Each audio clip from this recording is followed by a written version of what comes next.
जानकी जीवनस्मरण जय जय राम. भगवंतास पाहण्यास स्वांतर शुद्ध करावं. अंते मती सा गती असं एक वचन आहे. जन्माचं खरं कारण शोधून पाहिलं तर हेच आढळेल की वासनेमुळे जन्माच्या फेऱ्यात आपण सापडलो. जन्माच्या पाठीमागे मरण हे ठेवलेलंच असतं.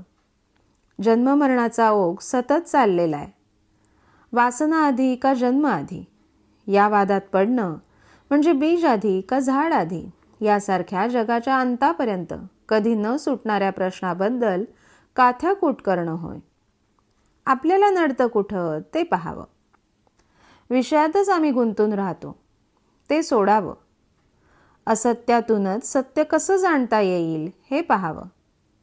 इथून कोणीतरी गेलं असं सावलीवरून आपण म्हणतो, त्याप्रमाणे ही जगतरूप सावलीच आहे. तिला असणारं खऱ्याचं अधिष्ठान जो ईश्वर, त्याला आपण जाणून घेण्याचा प्रयत्न करूया. आपल्या डोळ्यांवर विषयांची धुंदी असल्यामुळं सर्व ठिकाणी भरलेला भगवंत आपल्याला नाही पाहता येत. त्याला पाहण्यासाठी दृष्टी निराळी करावी लागते. आपण आपलं अंतरंग साफ केलं तर तशी दृष्टी येते. आपण कोणा स्त्रीकडे पाहू लागलो तर आपली जशी वृत्ती असेल तशी ती दिसते. कामी असेल त्याला ती तशी दिसू लागेल आणि सात्विक असेल त्याला ती मातोश्रीच दिसू लागेल. म्हणून काय की जोपर्यंत आपलं अंतःकरण शुद्ध नाही तोपर्यंत आपल्याला सर्वत्र भगवंत दिसणार नाही. भगवंत सर्व ठिकाणी पाहताना तो आपल्यातही आहे हे पाहिलं पाहिजे. जोपर्यंत भगवंत आपल्यात आहे हे दिसून येत नाही तोपर्यंत तो इतरात असलेला आपल्याला दिसणार नाही. म्हणून भगवंत सदा सर्व काळ आपल्यात आहे हे पाहू लागलं पाहिजे. सद्गुरू सांगेल तसं वागावं. यामुळे आपला अभिमान नाहीसा होतो.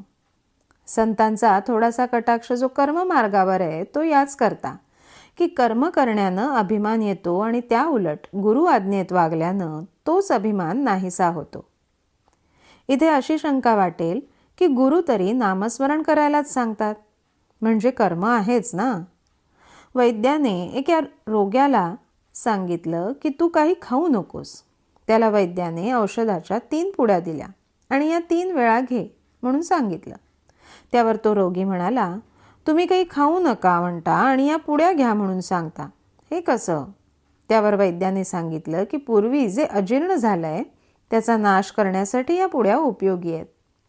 त्याप्रमाणे गुरु आपल्याला नामस्मरण करायला सांगतात ते पूर्वीचा विषयाचा अनुभव नष्ट करण्यासाठी.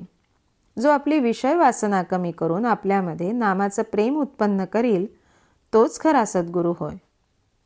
तात्पर्य: प्रपंच व परमार्थ यांचा 36चा आकडा पाहून संतांनी तडजोड करण्याचा प्रयत्न केला.